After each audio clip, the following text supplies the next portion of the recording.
Progresso e a luta, né? O marxismo,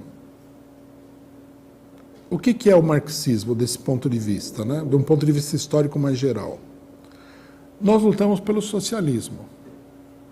O socialismo é o resultado de um conjunto de processos históricos que levaram a humanidade ao capitalismo, em primeiro lugar, e prepararam as condições para o socialismo.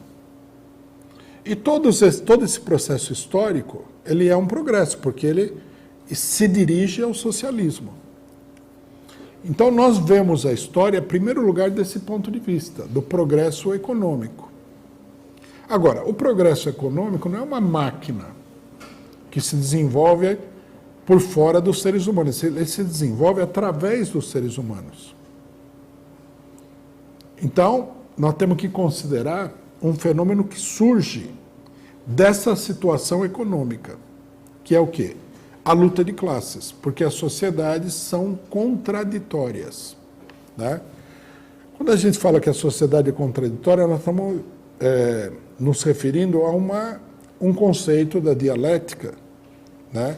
Que mostra que toda a realidade, tudo que existe, é o produto da oposição entre os contrários, né? Então, é do conflito entre os contrários que surge o desenvolvimento, que surge o movimento e o desenvolvimento. E as sociedades são assim. As sociedades todas foram... a realidade delas é que ela é uma oposição entre contrários. É a luta... Daí, essa oposição entre contrários dentro da sociedade é a luta de classes, né? Em toda a sociedade há uma luta de classes que é a luta de classes essencial. Há muita luta de classes, mas há uma coisa que é o eixo, né? É o fio condutor do desenvolvimento daquela sociedade. Então, por exemplo,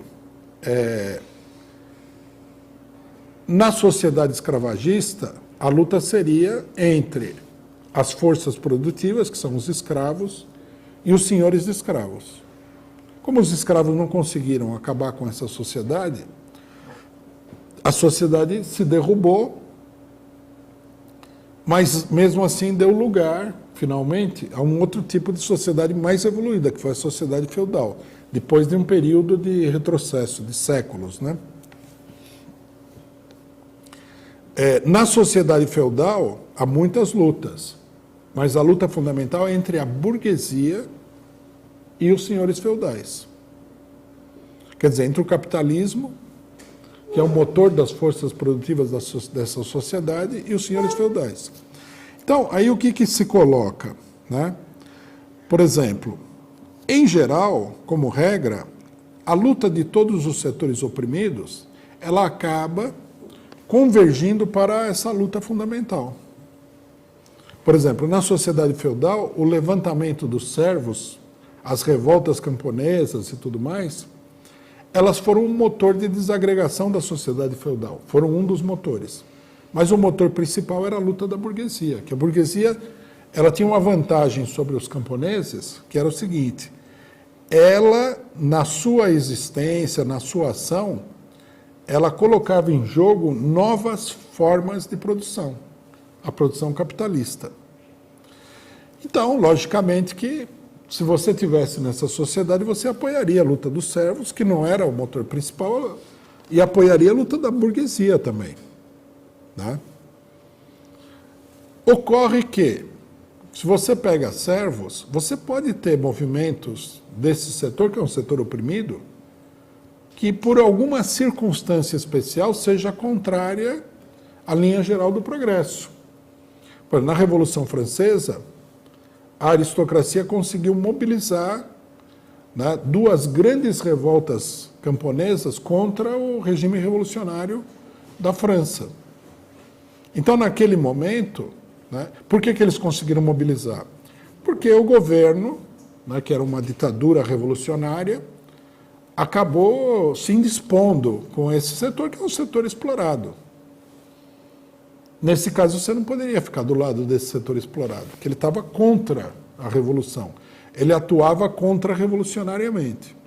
Bom, a burguesia revolucionária, a pequena burguesia revolucionária, da ditadura revolucionária, né, de Robespierre, eles eram muito implacáveis, né?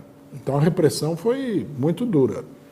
Se você fosse socialista, você poderia ter, digamos assim, procurado, né, evitar um conflito, coisas do gênero. Mas, em última instância, o correto era ficar contra esse setor. E é um setor oprimido.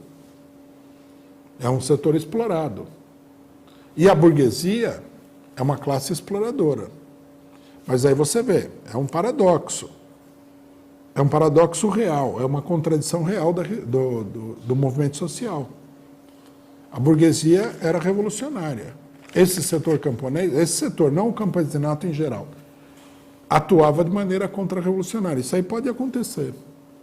Por isso que né, aqui entra a questão dos identitários, né?